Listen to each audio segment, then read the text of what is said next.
This is Dateline News and Conversation. 6 years ago, it was 2017, I published a film. It was called 30 Seconds to Midnight, the final wake-up call. At that time, I was extremely concerned about two things: existential threats to life on the planet. Number one was a nuclear war between the United States and Russia, and number two, climate change. At the time, 6 years ago, the Bureau of Atomic Scientists had put their doomsday clock at 3.5 minutes to midnight. I think they've updated it now to about 60 seconds because they've acknowledged climate change as a threat. Well, after going to Russia in 2016 to find out for myself about what we had been drilled in about, the Red Menace, the evil empire, I had to go and find out for myself what Russia and the Russian people were about. I broke through all of the lies and propaganda that I had heard for most of my life. I found out that the Russian people were peaceful people. Today, if I were to publish that film, I would entitle it The Final Countdown, 3, 2, 1. My guest tonight has been on the show many times before, analyzing the conflict that's raging next door in Ukraine. We're not going to talk about any of that tonight. We're going to talk about the nuclear threat and the United States' strategic goal to take down Russia at all costs. He's an expert on nuclear arms, nuclear treaties, and warfare. Scott Ritter is back. Scott, welcome back to the show. Well, thanks for having me. Pretty sobering introduction. Well, I saw a recent video that you did, I think, a while ago. I just saw it. Your message was not only sobering, it was frightful. And I have had that same fear now for many years. I was just a young boy in 1962 during the Korean Missile Crisis when we came so close. And everybody was terrified, not just in the United States, but people all over the world. And then after a number of years, all of that fear just dissipated. And today, as you and I know, and we will discuss tonight, it is more real and existential than ever before. Scott, I'm going to lead off with this question. You mentioned, and you've mentioned several times before, part of the United States strategy is to open a second front on Russia's border, specifically in the country, the Republic of Georgia. I want you to talk about how the United States operates not only in Georgia, but in Serbia, in Armenia, in so many other countries, using soft power to accomplish their goals. So pick it up from there, Scott. Well, as you said, the goal of the United States, and it's not just to open up a second front. Let's talk about the strategic vision of the United States is to achieve the strategic defeat of Russia. What does that mean? In practical sense, it means that Russia is weakened. It's weakened in one of several ways. First and foremost, we want to get rid of Russian leadership. The United States does not like the fact that Russia is a strong, effective leader named Vladimir Putin. We'd like to replace him with a weak and ineffective leader modeled more on Boris Yeltsin. That's the model that we want to go back. And I bring that up because I think while many Americans will be lost on the comparison, I think anybody from Russia, from the former Soviet Union, if I mention the decade of the 90s, they'll know exactly what I'm talking about, especially if they're of a certain age. It was a horrible decade. It was a decade of social unrest, of political chaos, of economic ruin. The average life expectancy of a Russian male dropped below the age of 60, and in America, a lot of people, well, that's because they're all drunk. So actually, it's because most of them were committing suicide. Now, you can commit suicide by alcohol, or you can commit suicide in other ways. But the bottom line is, life in Russia just wasn't worth living, and many people were taking their lives, especially men, leaving women alone to raise families and to deal with the turmoil and troubles that existed. The goal of the United States is to return Russia to the 90s. I hope every Russian's listening, and I hope Americans who are listening understand what I'm saying, because it's our desire to take a sovereign state, Russia, and weaken it in a manner that is detrimental. Is too easy of a word to say. It's detrimental to the interests of the Russian people. It will be devastating to the interests of the Russian people. It will ruin their lives. What we're talking about is, when we speak of weakening the Russian economy, what we're looking for are people to lose their jobs, lose their livelihood, lose the ability to support and sustain a family, to go hungry, to starve, to be exposed to the elements because you don't have a home. But that's what we want. What rational nation on the planet would want to impose that on other human beings? Well, the United States does. That's what we want. Now, we're a little bit more clever than Scott Ritter. I'm at least being honest. The American government will, of course, package it up differently and try and disguise true intent. And we do this, for instance, in our approach. One of our goals in weakening Russia is to separate Russia from its neighbors. Now, we do so because we say that we never again want to see the Soviet Union resurrect itself. So we got to keep those evil Russians away from the former Soviet republics, which of course automatically are inclined to join the West because they hate everything about Russia, etc. Well, that magic trick may have worked in the 1990s, early 2000s, but I think people have picked up on the trick. It's no longer make something disappear. They go, no, that's behind your back. I saw what you did there. I think the world's sort of coming in tune with the game being played by the United States. And the game in Georgia, as is elsewhere, is one where, again, just like in the case of Russia, we don't respect Georgian sovereignty. Georgia has a difficult history in terms of its divorce from the Soviet Union. Georgia left the Soviet Union illegally, in violation of the Soviet Constitution, and that created some problems with the South Ossetians, with the Abkhazians, ethnicities separate from the Georgians who said, hey, maybe we don't want to be part of this independent nationalistic Georgia where Georgians reign supreme with little regard to the South Ossetians and the Abkhazians. Maybe we'd like to stay in the Soviet Union. And so this created problems, and there was a very ugly period in Georgian history where Georgian nationalism ran amok. It led to some fighting in South Ossetia. It caused Russian peacekeepers to come in, or Soviet peacekeepers initially, and then when the Soviet Union collapsed, it became Russian peacekeepers.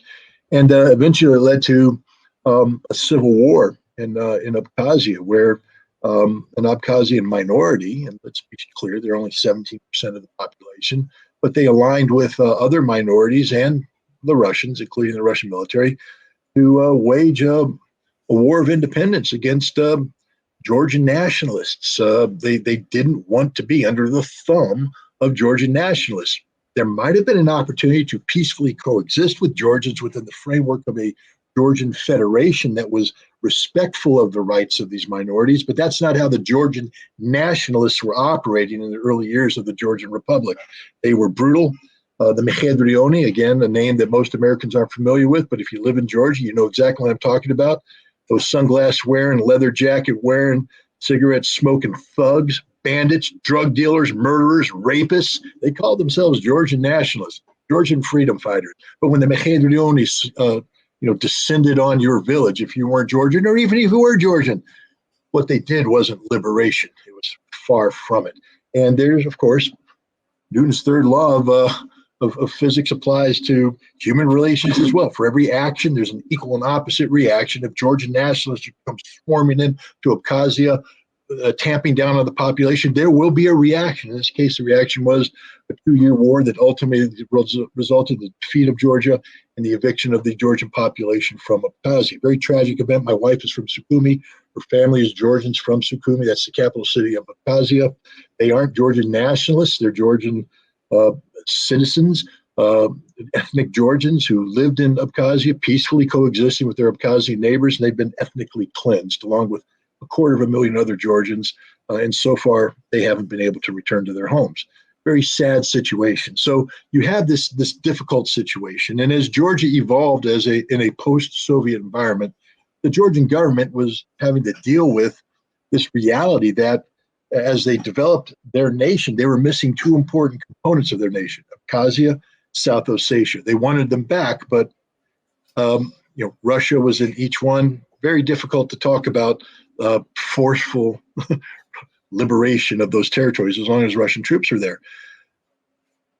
In 2008, early 2008, the president of Georgia, Mikhail Saakashvili, was engaged in discussions with his Russian counterpart, President Dmitry Medvedev, and they were talking about how to bring an end to this. I mean, contrary to popular opinion, the Russians don't want to impose their will on their neighbors. They want to peacefully coexist. And I think Dmitry Medvedev took a look at the situation in South Ossetia and Abkhazia, and he said, how can we bring this trouble to an end? What can we do? And so he was meeting with Saakashvili. They were talking. Then something amazing happened. You see, the United States can't have that. We can't have Georgia making good with Russia. So we start talking about, hey, Georgia, want to join NATO? Want to become a member of the European Union? That little magic trick, hey, everything's cool over here. Why don't you join us? Stay away from the bad Russians. They're nothing but trouble. Plus, their economy sucks. Come on over to the dark side. And the Georgians took their eye off the bubble, which was an ongoing negotiation that could have peacefully resolved the situation in Abkhazia and South Ossetia, perhaps even bringing them back into the fold of a Georgian federation. We don't know because the discussions never got to that level. They were stopped by Condoleezza Rice, who at that time was the National Security Advisor and Secretary of State, and she came and she told Saakashvili, cease and desist to talking with Medvedev, stop talking with the Russians. Why are we helping you, was the insinuation, if you're not going to use this army to some good? We've helped you build this army. There it is, South Ossetia. There it is, Abkhazia. Why aren't you going to do something about it? Now, her words may not have been that blunt. We don't know because they're not on record. What we do know is that Mikhail Saakashvili later on, straight up in front of Secretary Rice, Condoleezza Rice, said, you told us to do this. Do what am I talking about? The invasion of South Ossetia. Georgian troops, without provocation. Now, there was some border skirmishing going on. There was shelling of mortars. There was stuff going on. I'm not going to pretend that everything was hunky-dory on the border, but there wasn't a major incursion by the South Ossetians or the Russians that would justify a massive Georgian invasion. The Georgians invaded South Ossetia. They attacked the Russian peacekeepers outside of the capital city of South Ossetia. They killed a number of Russians, and they captured the city. And the Russian military responded aggressively. And in 5 days, the Georgian-Russian War of 2008 was over. The major Georgian defeat. This is the reality. Georgia was crushed. Ever since that time, Georgia has been licking its wounds and also reflecting on how they got to where they are. Today, the United States continues to hold out the promise of NATO membership to Georgia. Newsflash, Georgia, you're never going to be a member of NATO. Never. NATO doesn't want you. NATO doesn't need you. Not as a member. What NATO needs you to do is create trouble for Russia. And right now, trouble means a second front. But the Georgian government isn't inclined to do this. This is a government that has matured, so to speak. They're still Georgian nationalists. They believe in a unified Georgia. They're not happy about Abkhazia, Ossetia, but they'd like to get back to that talking thing with the Russians, how to resolve this peacefully. They also recognize that Russia's their neighbor. And it's pretty good. It's a good thing if you have good, sound economic relations with your neighbor, because if you have good economic relations, that tends to reflect on good political relationship. So they're not looking for a fight with the Russians. That, of course, is the exact opposite direction the United States wants them to go. So what the United States does is what we do with nations like Georgia, developing nations, nations that have economic needs, is we bribe you. We seduce you with money. We seduce you with investments. We come in and we build up a big old embassy, and that embassy has a big United States Agency for International Development staff. There's some soft power facilitators in the Peace Corps. You'll see an expansive Peace Corps presence. And we come in and we're all smiles and handshakes, and we're here to help you. And, hi, I'm the Peace Corps. I'm here to build a school. I'm here to teach. I'm here to do that. Oh, when you do the school, do you guys want to sign this contract with us? It's a USAID contract. They're going to provide a grant that's going to help us build a classroom. Let me introduce you to the USAID people. Yes, they're very good people. Now, they want to talk to you outside of the framework of the Peace Corps about things like how do we empower the local electorate? How do we make a nation more democratic? Now, Georgians are going, well, that's an interesting question. How do you propose? Well, we believe in diversity. And the Georgians are like, well, what do you mean by diversity? Well, we believe that if you're going to empower a local population, you have to empower everybody. So we need you to empower, we need to introduce thoughts into the mainstream of Georgian culture that maybe Georgian culture society doesn't want to talk about. Now, I'm not here defending that. I'm not saying that this is what I believe in, but I'm just saying that, for instance, in Georgian culture, homosexuality may not be mainstreamed. Transgendered rights may not be mainstream. LGBTQ, politics is not mainstream. Georgia is a very conservative society with traditional family values. And the United States is now saying, in order to get this money that we now made you addicted to, you need to invest in these programs of diversity inclusion. And it's a ground up. You see, they're not going to the Georgian government pushing it down. They're saying, let's build this at the bottom. And so it begins. We begin to fund political parties that are inclusive, and we start creating division within Georgian society by doing this. And then the next thing we do is we talk about the election reform. And we'll go up again and we'll talk about how do we create an election structure that can absorb the byproduct of this diverse electorate that we've built. But the way we do that now, to see if you just left it at that, conservative society is probably going to win in the general election because that's just what they do. But no, the Americans come in with the third tranche. You see, if you're going to have a free and fair election, you have to fight against disinformation, misinformation, propaganda. So we're going to put in mechanisms that help control the spread of information in the country to counter disinformation. Now, what is disinformation? Well, apparently disinformation is anything that questions the diversity agenda that they have, anything that questions this restructuring of anything that questions the narrative being pushed by the United States is now disinformation and must be suppressed. And now that you're in the business of suppressing the free flow of information, you now empower this and you create a bottom-up push to replace the legal elected government of Georgia. That's soft power. That's what the United States is doing right now. And it's caused the Georgian government problems. If you recall, a while back, the Georgian government said, hey, we're not happy with all this money coming in. We know what you're up to, USAID, so we're going to pass a law that actually mirrors the law that you have in America and the one that the European Union's talking about, that says if you receive a certain amount of foreign money, you have to declare it. You have to declare it. You have to come out and say, I have received this much money in what I'm doing.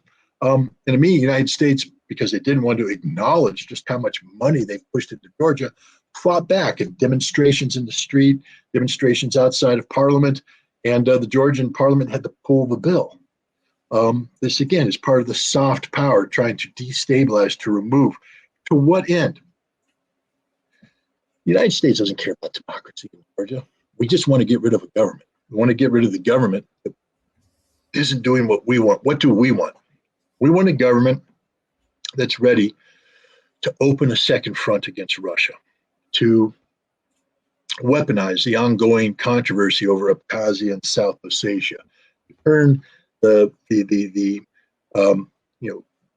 separatist movements that exist there and the desire of the Georgians to reunite these territories, to turn these opposing points of view into friction that leads to conflict, that leads to war. And then the goal is to create a conflict of such a scope and scale that Russia must divert resources away from the main effort in Ukraine down to Georgia, weakening Russia in time. That was the idea for a Ukrainian counteroffensive. Now, bad news for America, the Georgians aren't playing that game. They're going in the opposite direction. But I think the Georgian situation is a case study for American soft power politics, and people need to be aware of it.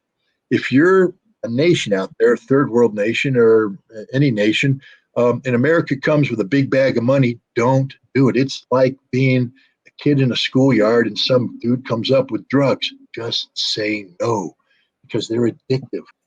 So I think I wrapped it up. Don't take the money.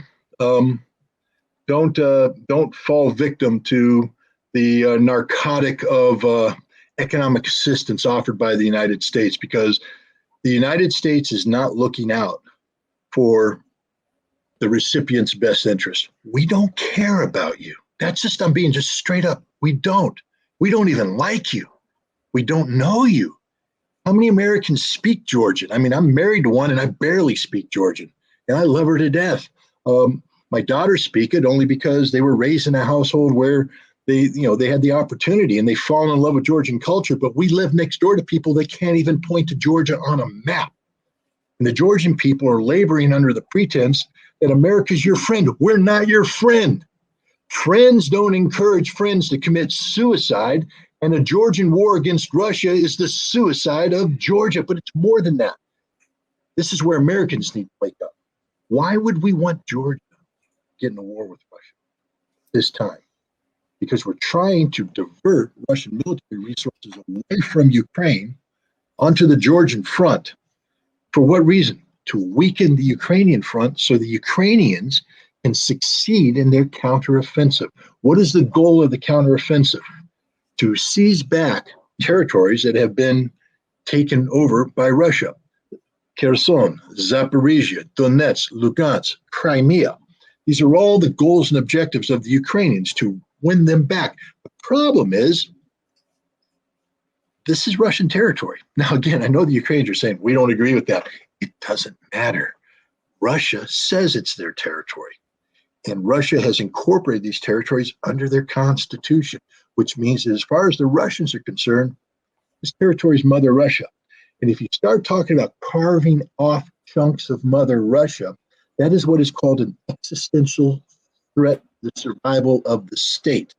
And Russian nuclear doctrine says that if such a threat manifests itself, even in the form of chemical weapons, Russians will use all weapons necessary to defend themselves, to deter against such action. That means nuclear weapons. So let's go back to Georgia.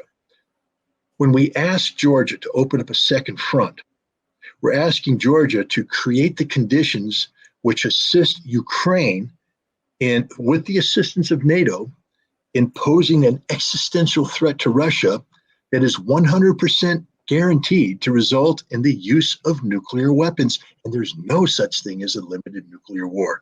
There's no such thing as we're just going to use one. If a nuclear weapon is used against Russia, the whole world disappears. Gone in a flash. It will be a general nuclear war. And this is automatic, ladies and gentlemen. There's no debating this. I don't want to hear anybody going, oh, now, Scott, you're exaggerating. I'm not exaggerating. It'll be a general nuclear war and you'll be dead. And for everybody out there that doesn't believe me, shut up, because you're part of the problem. What you have done in doubting this outcome is to lower the threshold of fear. Regis, you talked about that coming in. There was a time when we used to fear nuclear weapons. When I was a kid, we were afraid of them.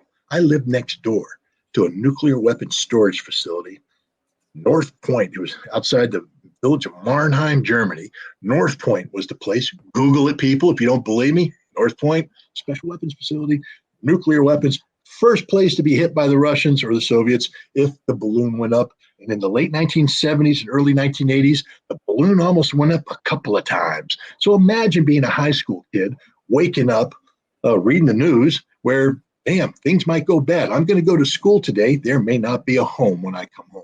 There not be an earth when I come home. We might all be dead when I come home, because bad things could happen. If bad things happen, that place is going to disappear in a little nuclear glow. This was my reality as a kid. We were scared to death of nuclear weapons because we had a reason to be, because they could have been used at any time. In the early 1980s, we had the intermediate nuclear forces crisis. That's when the Soviet Union, deployed their SS-20 missiles, this new road mobile missile with 3 warheads, scared the living dog poop out of Europe. They panicked, NATO panicked. The United States said, "Oh, don't worry, we'll come to the rescue with our own intermediate nuclear weapons, the Pershing II, the ground-launched cruise missile, and we'll stabilize things." But it didn't stabilize things; it destabilized things. Because, see, we were introducing weapon systems into Europe, the Pershing II in particular, that once launched from position in West Germany could strike the Kremlin in under 12 minutes. That means that the Kremlin has very little time to think things over in a crisis. If they detect a flash, they have to respond immediately because they have to believe that that's a Pershing II coming to knock out their capital city. That's the reality. So what do? If there's an emergency, they immediately launch. And then it doesn't matter if they go, mistake, their missiles are gone, we're all going to die. That was the situation we lived in the 1980s, a very dangerous situation. Regis, you mentioned the Cuban Missile Crisis. The Cuban Missile Crisis was a controlled crisis, an absolutely controlled crisis. What do I mean by that? Both sides knew exactly what they wanted from that crisis. Russia, the Soviet Union, wanted American missiles out of Turkey. There were Jupiter missiles that were in place at Chile Air Base outside of Izmir, Turkey, that were less than 12 minutes away from Pitsunda. Pitsunda is the dacha of Nikita Khrushchev, the premier at the time. It's on the coast of the Black Sea. It's in the Abkhazia part of Georgia. And he was there all the time. And how'd you like to be the Soviet leader in Pitsunda? You're on vacation, but you're never on vacation when you're the leader. And you're doing your business, and you know that 12 minutes away, there's a missile aimed at you that will kill you.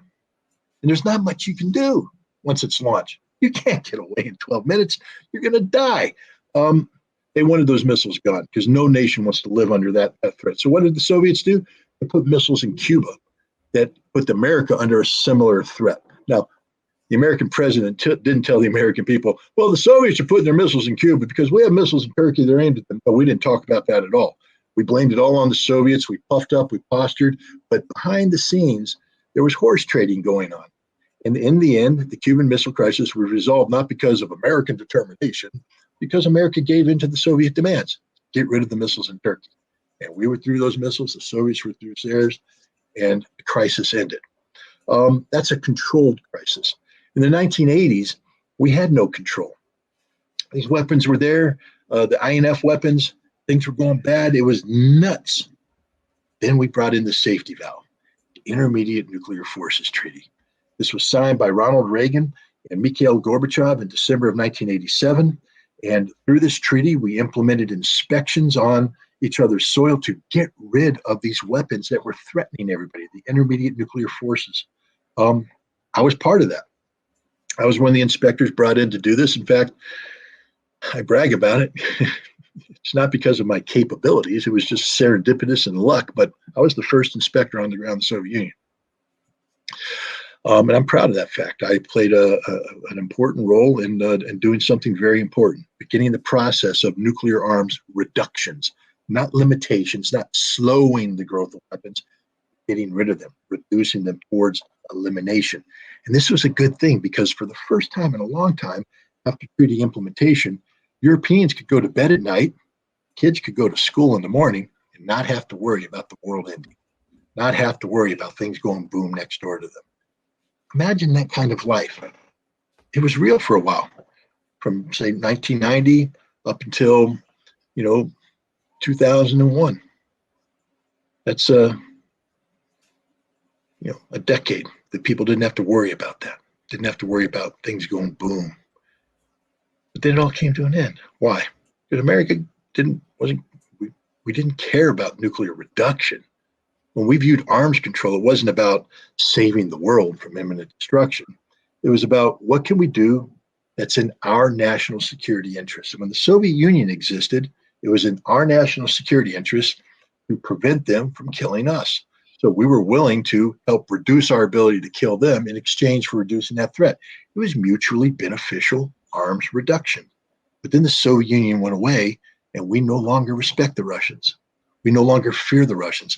Arms control, we see, is not doing what we want because we're not getting the advantage out. We felt that we're giving away more to the Russians than we were receiving from the Russians. So we started to walk away from arms control. We slowed down the Strategic Arms Reduction Treaty. We stopped being serious about negotiations. And in 2001, we started to dismantle the framework of arms control that made arms reductions possible, beginning with the ABM Treaty, the Anti-Ballistic Missile Treaty. This is a treaty that was foundational, signed in 1972, at the same time that we started talking about strategic arms limitation, arms control. The idea behind ABM is we're not going to build a missile defense to defend against your missiles, and you're not going to build a missile defense to defend against our missiles. Why? Well, one, it was a hugely expensive arms race, and we're just like, none of us can afford this. Two, it creates the perception that we can defend against nuclear weapons, but you can't. It's a false perception. But if you have a false perception, you may act based upon that false perception, and then we're all in trouble because everybody knew that if we use nuclear weapons, it was mutually assured destruction. MAD, that's the name of the deterrence theory. Mutually assured destruction. We launch, we'll kill all you, but you're going to launch and kill all us. Therefore, why not just none of us launch?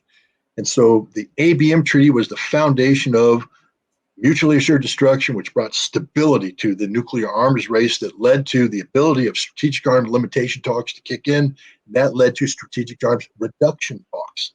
So now we're talking about getting rid of these nuclear arsenals. Now the Soviet Union's gone, Russia's there, and we're like, why don't we take advantage of our status as the sole remaining superpower and ensure that our nuclear arsenal operates to the sole benefit of the United States? That we're going to use it to reinforce our role as a global leader. So we withdrew from the Anti-Ballistic Missile Treaty, and then we started changing our nuclear doctrine, because it used to be that nuclear weapons existed only for nuclear deterrence. That is, we won't use nuclear weapons unless you use a nuclear weapon against us. But under George W. Bush in a post-9/11 environment, we recalibrated. We said, no, we're going to adopt a nuclear preemption strategy, that we can use nuclear weapons preemptively against any threat, nuclear or non-nuclear. Crudely put, now we have to fast forward now to the Trump administration, but understand that this nuclear preemption doctrine was put in place by George W. Bush, but then Barack Obama came in during his election. Barack Obama criticized this. He said, no, we're going to go back to what we call sole purpose doctrine. That means the sole purpose of nuclear weapons in America is deterrence. We won't use them unless we're attacked, et cetera, et cetera. He had 8 years to do that, and he couldn't. He didn't. It didn't happen. Under Obama, nuclear preemption stayed in. Donald Trump came in, and he strengthened it. There was an assistant secretary of defense who spoke at the Arms Control Association about this, and he said the goal of the Trump administration is to ensure that every morning when the Russians and Chinese leaders wake up, that they don't know whether or not today's the day America's going to nuke them. I'm dead serious. Look it up. And that's what he said. That's the policy of the United States under the Trump administration. Now, one would normally expect that rational thinkers would come in and say, that's insane. Well, Joe Biden ran on a similar platform that Barack Obama ran on, sole purpose doctrine, promised to do it, but he didn't. He wasn't able to implement it. At the 35th anniversary of the signing of the Intermediate Nuclear Forces Treaty, there was a reunion of sorts in Washington, D.C. of INF people, inspectors, negotiators, things of that sort. And I attended along with my fellow inspectors. They had a senior State Department arms control official there, and this person gave a speech. The reason why I'm not using the name or talking about the details is that it was supposed to be off the record, so you got to respect that. But there was a question and answer period, and someone said, Biden ran on this sole purpose doctrine. He's the commander in chief now. Why isn't it happening? Why hasn't it happened? Why do we still have nuclear deterrence not only being retained, but we recertified it? Biden put out a new national security strategy, inclusive of a nuclear posture review, that said, no, we're going to keep this policy of deterrence, of preemption. And the response from this individual was that the interagency wasn't ready for it. Now you need to reflect on that because, regardless of the controversy surrounding the 2020 election, the American people went to the polls and voted. And the person that won the election is Joe Biden. Nowhere on that ballot did I see the interagency. People don't even know how to define the interagency. What is the interagency? Look up any book you want. It doesn't exist. It's not an entity, but it exists. It is an entity. It's an accumulation of deep state actors, non-elected officials, and a variety of positions sprinkled out throughout the national security establishment who make policy and implement policy. Nobody votes for them, but presidents come and go. The interagency stays forever. It's there. The people have served in the interagency, have served under 4 different presidents, Republican, Democrat, doesn't matter. They don't care about your political affiliation. They only care about the needs, wants, desires of the interagency because they believe that they are the ones responsible for the national security of the United States. And they can't let any president come in and start tinkering with that. Joe Biden came in and rightfully said, I want to get rid of this insane doctrine of preemption, but the interagency wasn't ready for it. What that means is that this is in the DNA of America. Until America can purge itself of this interagency cancer, that's going to drive our policy. We have a nuclear posture today of nuclear preemption. Now, imagine you're the Russians and you have the United States saying, we want to create the conditions for the strategic defeat of Russia. Now, a couple things come out of this. One, if you're seeking to strategically defeat Russia, and one of Russia's great advantages is its powerful nuclear weapons arsenal that deters America from doing anything too precipitous like invading, striking, etc. Is it the goal of the United States, A, to strengthen and sustain this Russian capability or weaken and undermine it? Of course, the answer is weaken and undermine. And how do we do that? Well, we need to know things about it. We have to keep it under control. What is the vehicle that allows that to happen? On-site inspections through arms control treaties. There's only one arms control treaty left. The United States withdrawn from the rest of them, including the Intermediate Nuclear Forces Treaty, the one that I was involved in. It's called the New START Treaty. It caps the respective nuclear arsenals of the United States and Russia at around 1,550 warheads, but that's not really what's happening because, see, that's 1,550 warheads married to delivery systems. But there are thousands of warheads that have been withdrawn from active service that aren't accountable under this treaty that are kept in storage. The key aspect of this treaty isn't to focus so much on the warheads, but on the delivery mechanisms. Each one can be linked to X number of warheads, etc. We have in this B-52 bombers, and we have Ohio-class submarines with Trident missiles. And one of the things that is done for the United States to get down to that 1,550 is that we had to decommission bombers and missile launch tubes to reduce delivery capability. Now, normally the way you decommission a B-52 bomber is to pull out the chainsaw and cut it up. Now, they use bigger saws than this, but literally cut it up, put it out in this airfield, Davis-Monthan out in Arizona, and it's laid out all cut up, and the Russians can fly over their satellite, take a picture, and that's confirmation. If they really want to make sure, they can send inspectors on the ground and look at the broken parts themselves. But the United States said, well, the treaty is sort of ambiguous on how this is going to be done. So what we're going to do is we're going to convert a certain number of B-52s that are nuclear capable, B-52H models, I believe they are, to the other B-52s, which can deliver conventional weapons. How do we do that? Well, the United States says we're simply going to go in and there's this box of electronics that makes the plane nuclear capable. It governs different aspects of the nuclear weapon and the mechanisms of delivery.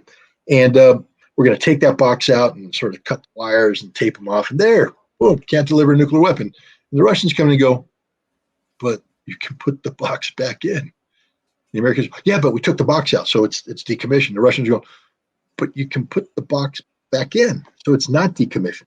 The Americans are like, well, you guys didn't negotiate that. All you said is decommission. You didn't say exactly how we're going to do it. Aren't we clever? And the Russians are like, no, this is wrong. This is a big argument the Russians have right now. All these B-52Hs that have been decommissioned aren't.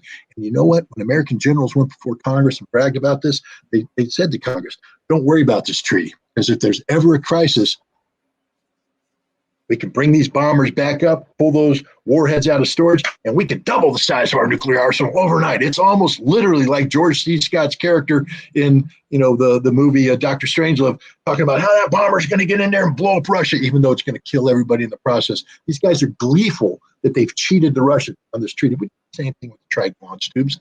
Instead of pouring concrete into it, I don't know the exact technical detail of it, but it was basically we shut the door and we locked it, and that's it. And the Russians were like, but you can just take the lock off and open the door and it's back.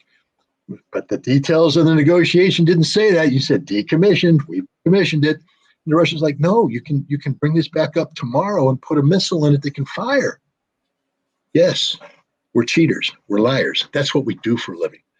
And we are trying to get the Russians now to re-engage on arms control, so that we can further reduce their nuclear arsenal at the time when we're trying to strategically defeat them. The Russians are going, are you crazy? You're loco. They're not going to play that game. So arms control is dead right now, dead. Both sides are modernizing their nuclear arsenals. The Russians have some horrible weapons out there. I mean, everybody's been reading about the Poseidon nuclear torpedo that can blow up off the coast of a city and pound everything in a massive tidal wave. The Sarmat missile that not only has a whole bunch of warheads, but can fly over a south polar approach, avoiding any detection, and hit American cities without warning. They have the avant-garde hypersonic warhead coming in that can evade everything. And we, the United States, are going to build. We got the B-21 Raider bomber coming up, really sexy. I doubt it's going to work, but hey, it looks pretty good on TV. We got a new class of submarines. Ballistic missile submarines are going to replace the Ohio class. We're going to put in a new ground-launched ballistic missile deterrent system, a follow-on to the Minuteman III that's there right now. We're going to spend hundreds of billions of dollars, probably by the time it's done, closer to $1 trillion on this. But the thing is, after 2026, there will be no constraints. So all this modernization is actually going to become growth. We're going to be growing out of proportion. We're going to be deploying systems to match. If we do this, they're going to do that. If they do this, we're going to do that. Boom, boom, boom, boom, boom, boom, boom. We have these weapons. At the same time, the United States is seeking the strategic defeat of Russia. All it takes is one mistake. All it takes is one miscalculation.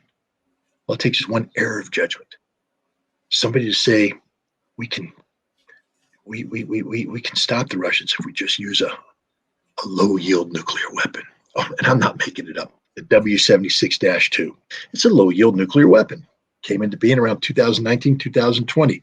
The goal of the W-76-2 is you put it on a Trident missile. That's on an Ohio-class submarine. And now if you have a crisis in the world, you can call up this missile, fire it, and instead of hitting a place with a 150 to 300 to 750 kiloton weapon, you're just coming in with a weapon that's smaller than the bomb we used on Hiroshima. And it goes pop, but it kills a bunch of people there. And we say, ooh, see, we used a nuke. We're serious. And you can't do anything because we'll come in with the bigger nukes. It's an escalate to de-escalate strategy. Is it just theory? I don't know. Secretary of Defense Mark Espers, when he was at the Strategic Command headquarters in Omaha, Nebraska in early 2020, I believe, participated in a war game. Now, normally when you have war games of this nature, you're fighting against, the nation of Orangenia or some fake nation like that. You have fake maps and it's all simulated. Now, this one was the Russians are actually moving their troops against the Baltic states, and we're going to simulate the launch of a W-76-2 against Russian troops. A real-world scenario, real-world systems, and a Secretary of Defense going through the motions of launching a nuke. Yeah, if you think that's insane, it is insane, but that's where we are today. We have a preemptive nuclear war strategy that is premised on limited nuclear war and winnable nuclear war, meaning that people are no longer scared to death of using these things. At least back in the Cold War, everybody knew that if you turned the keys and the thing, you're all going to die. Everybody knew that. Today, people aren't afraid of nuclear weapons anymore. At least the people that should be aren't. Policymakers, the generals, Nuclear weapons have become mainstream. They're everywhere. They're part of the life. They're part of the DNA. And they're now talking about incorporating nuclear battle plans into every one of our existing military contingencies, because somewhere, somehow, we've got to be able to use this nuke. But if we ever use it against the Russians, they're going to send everything against us. Vladimir Putin's been quite clear about that. He said that Russia will never be the first nation to use nuclear weapons. But they won't be the last, meaning that the second they see somebody coming in, they're not going to wait for it to pop on the territory. They're launching. And he says, we're launching everything because there's no such thing as unlimited nuclear war. If anybody uses a nuclear weapon, threatens a nuclear weapon against Russia, they'll use everything. Or if there's an existential threat to Russia, Russia will respond with nuclear weapons.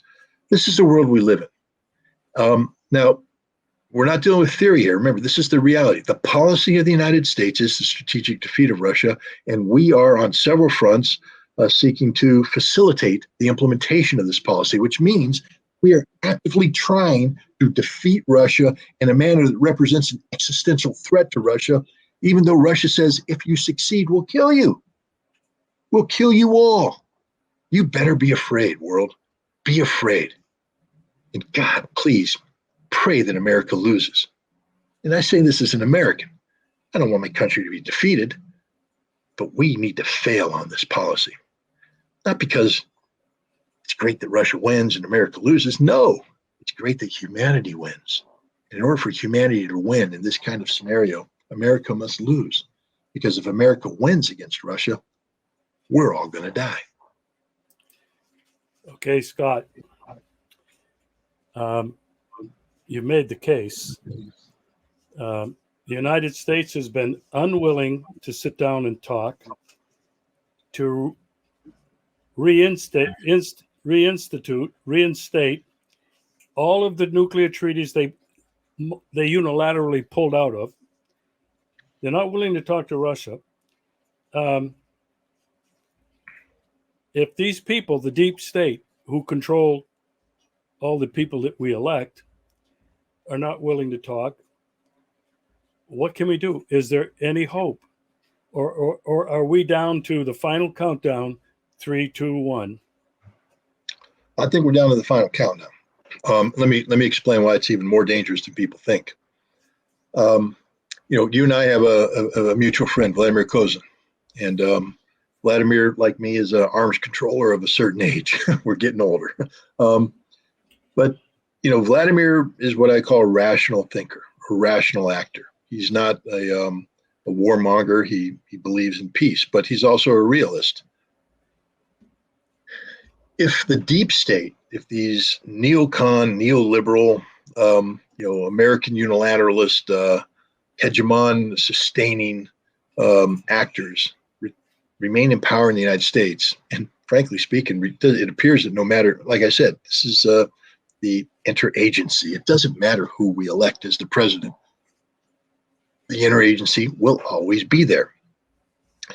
And so as long as the policy goal is the strategic defeat of Russia, put yourself in Russian shoes for a moment. You're a strong nation. I mean, Vladimir Putin's a very strong president. You have an impressive economy, but even PPP, that's purchasing power parity adjusted GDP, puts you ahead of Germany.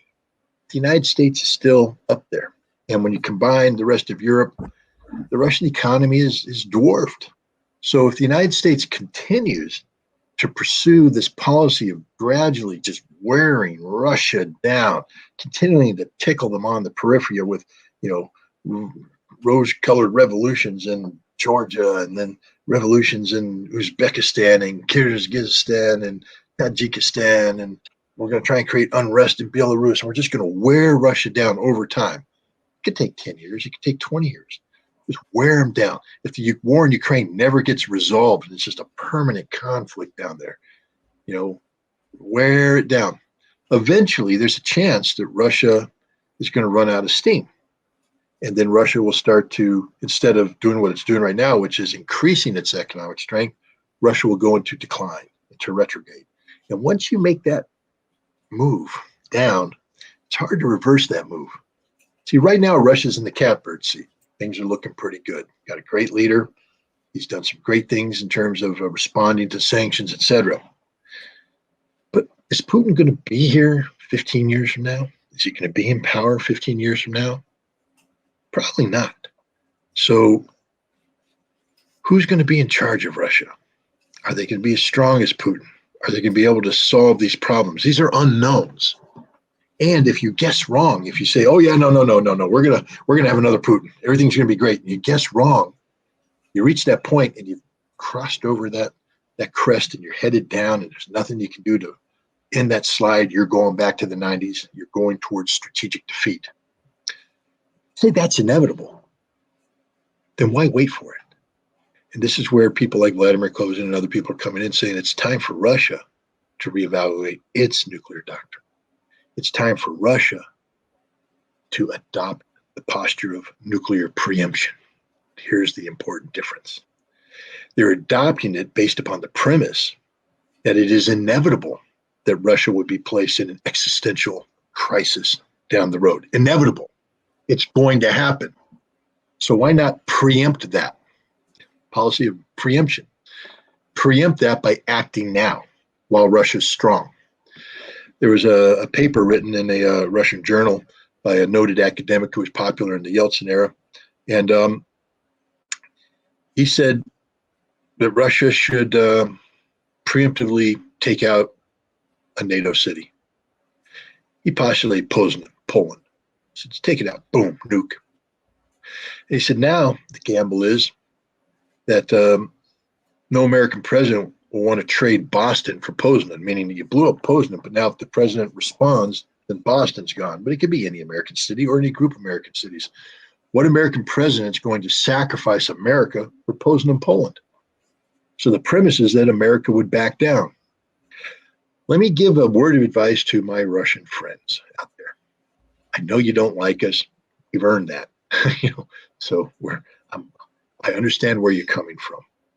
But as proud as you are, we're proud too. We don't back down, not on issues of existentialism. And right now, NATO Article 5 is part of us existentially as Kherson, Zaporizhia, Lugansk, and Donetsk are to you. And if you nuked Poznan, we will nuke you. And then we're all going to die. That's a promise.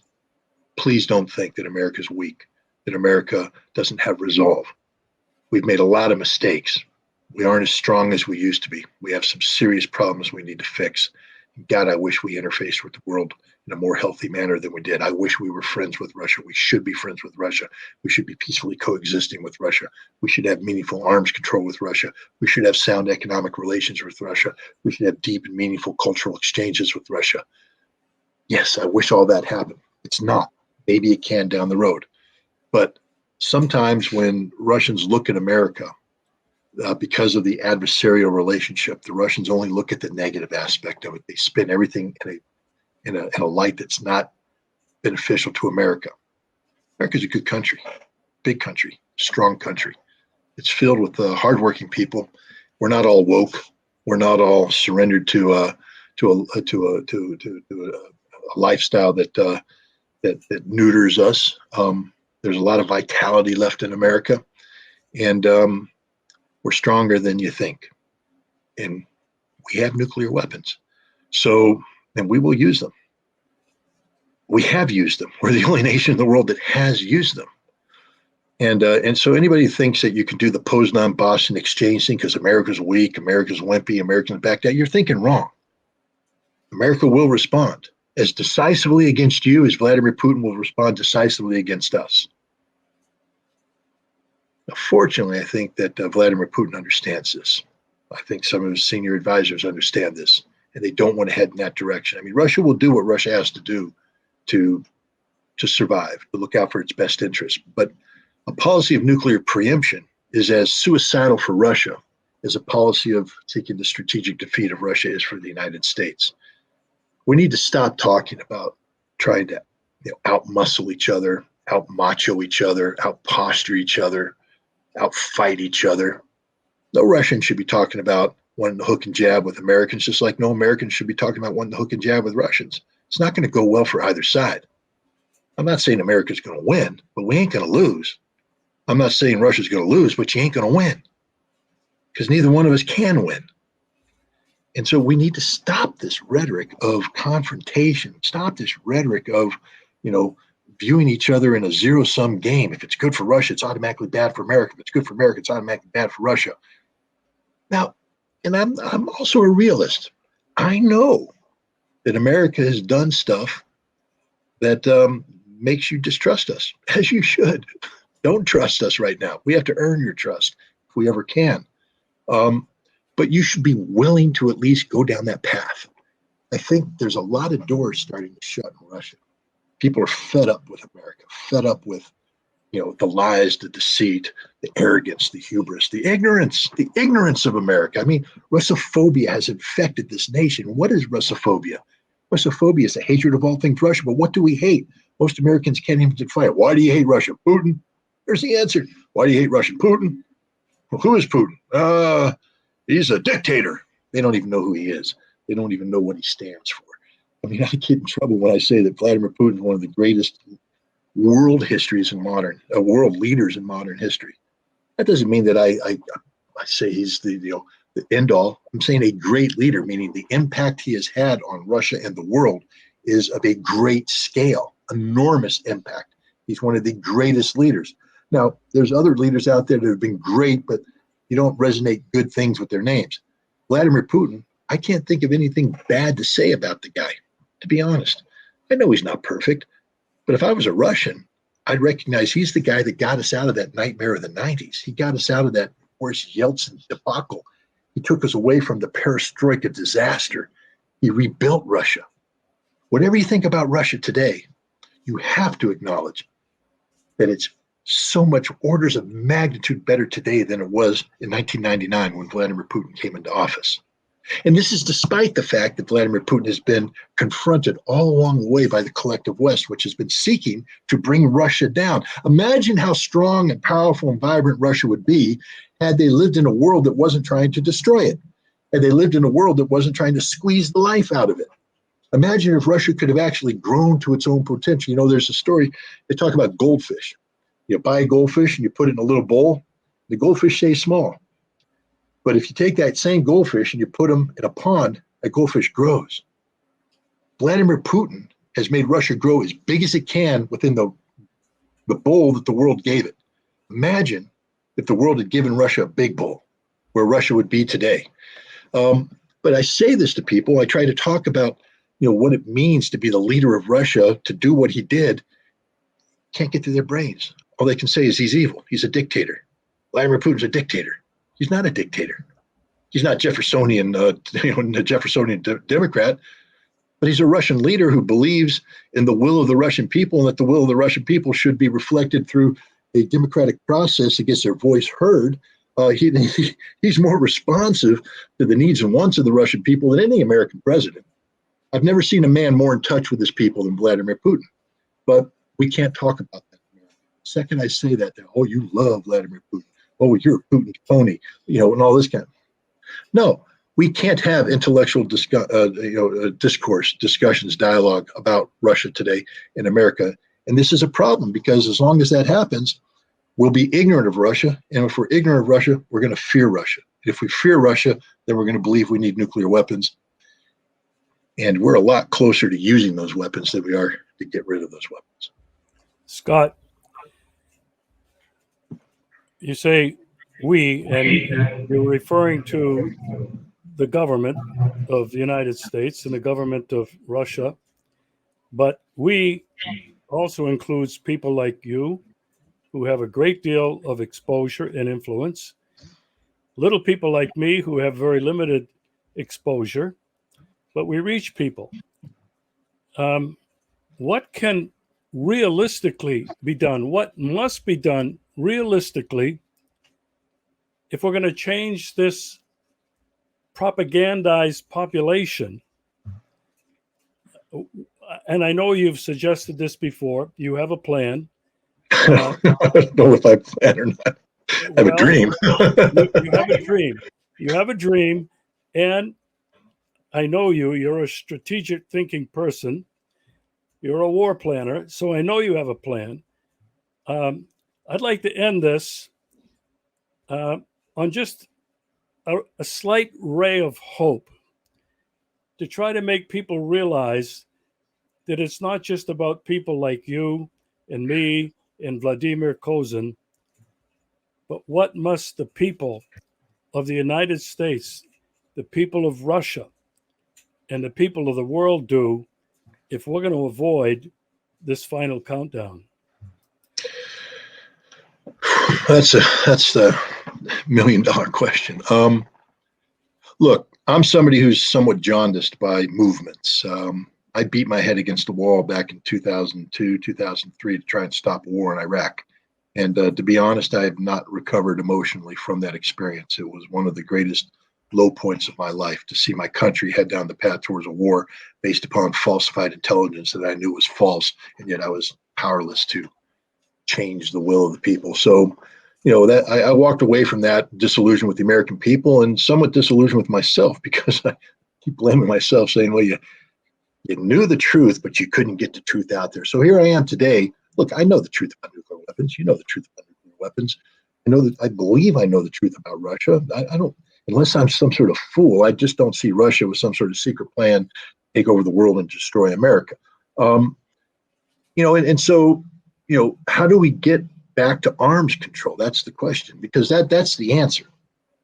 Arms control is the answer. Nuclear arms reduction is the answer, because that puts us on a trajectory where A, we've stabilized the world, and B, we're moving down towards the potential of nuclear arms elimination. That's down the road. I don't even want to go down there. I just want to right now get us back on the path where we were, nuclear arms reduction.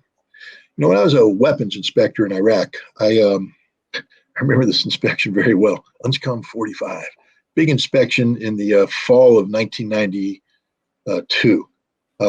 Had over 100 inspectors from around the world gathered in to do the most complex inspection over the longest period of time that any inspection had been tried.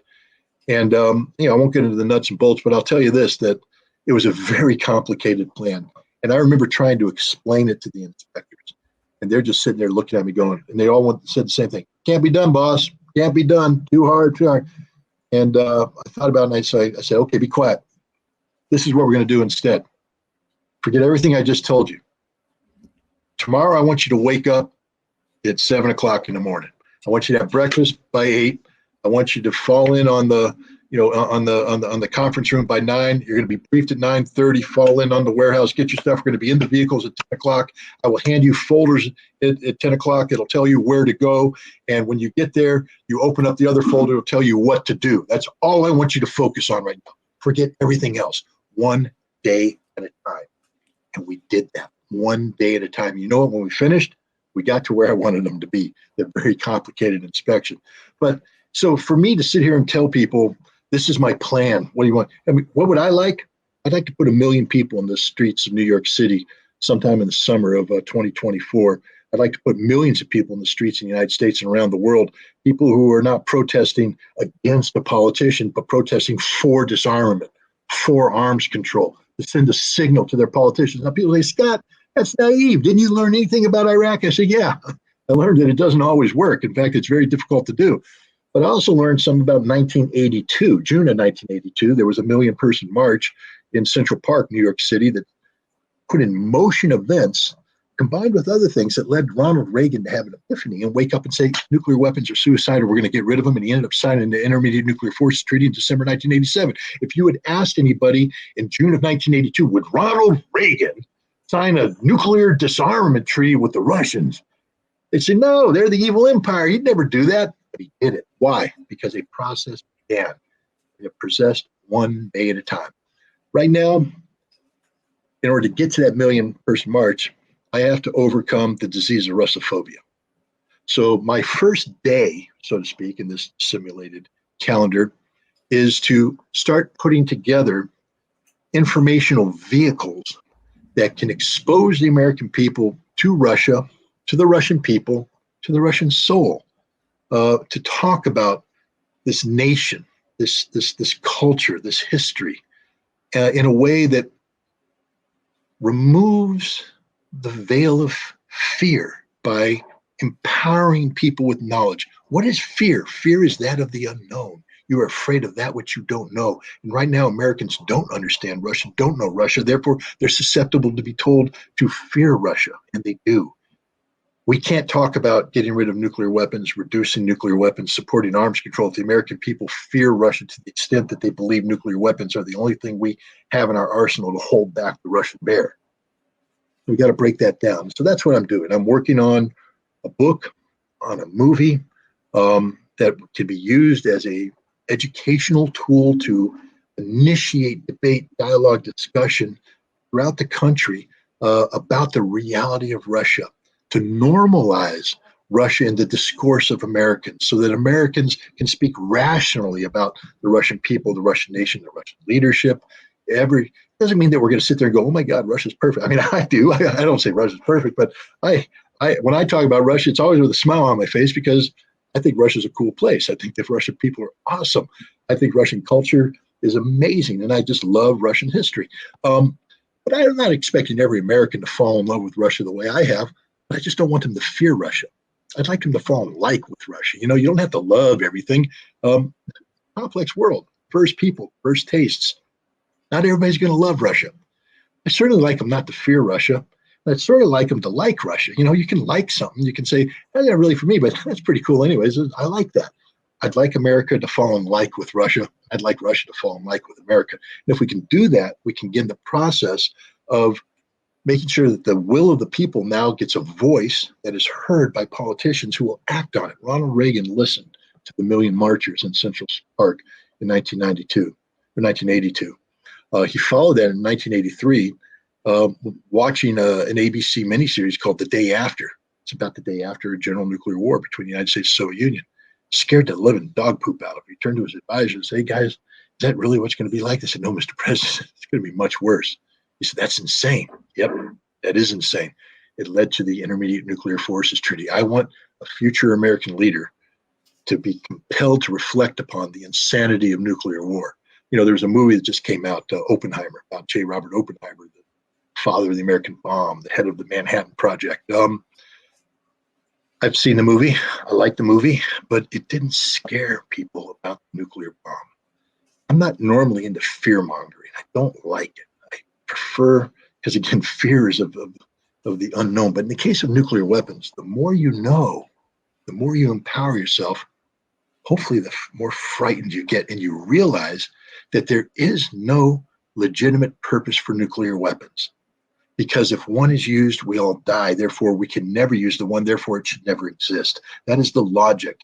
And once I can get enough people to believe in that, not just here in America, but around the world, hopefully then we can start moving things in a trajectory that lead to disarmament. But if I get too far ahead of myself, it becomes too complicated, too cluttered, too many things happening. Can't believe in it. So I have to simplify it right now and just come down to the point where if I'm going to get 1 million people in the streets, I have to change the attitude of the American people. And I can do that using traditional vectors of education and information, books, movies. And that's my focus right now. Well, I'm with you on that. In 2016, when I came to Russia for the first time, I discovered for the first time in my life an incredible people, an incredibly beautiful country. It motivated me to come back 2 more times in 2018 and 2019 with 2 groups of citizen diplomats. And I've traveled to several other cities and met so many more people, saw so much more of the country. And that motivated me to move here in March of 2020. It's 3.5 years now. And since that time, I have dedicated my life without a very big audience to trying to show American people and people wherever they are what Russian life is about, what the Russian people are about, what Russian history and culture is about, that I have been immersed in and have learned a great deal. And like you, I love this country. I love this people. And I know that it has its flaws, but their flaws are not malicious. Their flaws are not nefarious. And Scott, I'm with you. I don't have the audience, the influence that you have. I don't have much either. Yes, you do. But I really do believe in the effort that you're going to make coincides with my effort. If we could just show people what Russia is like in movies, in films, in videos, and books, that maybe, just maybe, you can get those 1 million people in Central Park next summer. And maybe you can help me by getting as many people as you can out in the streets in Russia. I know Russia isn't a big fan of demonstrations, but this isn't a protest. Right. I think Russia does bring people together in celebration, and it would really be nice if I and other Americans were able to generate enough enthusiasm to put 1 million people in Central Park next summer, that there'd be 1 million people in Moscow marching in solidarity, not against anybody, just saying Americans are in the street. They want to peacefully coexist with Russia. That's a cool thing. Why don't we come out and show them that we're here for you? We're part of that. We want to be your friends. That would be pretty cool. That would be cool if it happened throughout the whole world. Everybody getting together, not against one another, but for each other, saying we support the idea of peaceful coexistence in a world where we're not terrorized by the ever-present reality of nuclear weapons that are on a hair trigger posture to be launched against each other. Yeah. And the really terrific thing about it that we really haven't mentioned, but this isn't just between Russia and the United States. This is about humanity. Yeah. We, as people who populate this planet, this is what we're trying to save, because as you've said before, we all go, it's all over. And that's not just Americans, not just Russians, it's everybody.